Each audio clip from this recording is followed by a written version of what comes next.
In this video, I'm going to show you how you can create a YouTube subscribe link or how you can create a YouTube subscribe button that's attractive looking and does not require any images whatsoever. It's just a short piece of HTML code. This is the web page that shows you how to do that. It contains a free tool that allows you to make your YouTube button. Now, in order to create a YouTube link or a button that's going to allow people to subscribe to your YouTube channel, the first thing you want to do is log into YouTube Studio, which is studio.youtube.com. And once you have done that, on the left-hand side, click here where it says Customization,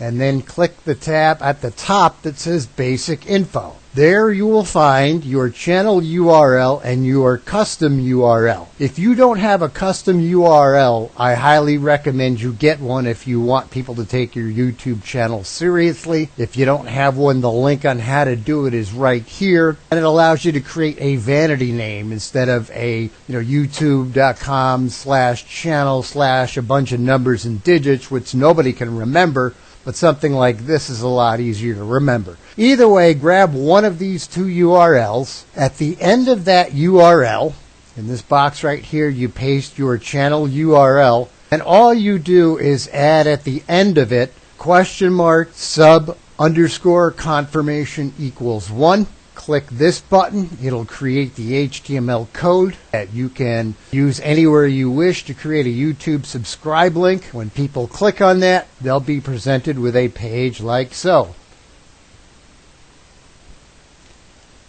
At the same time, the code will be created for each of these different subscribe buttons. There's two different styles on this page. I happen to like this one a little bit better. And three different sizes of the two different styles. Whichever one you prefer, just click on it. That's all the HTML code that's required to create that subscribe button, which will also contain this link. Thank you for watching this video, and happy subscribing.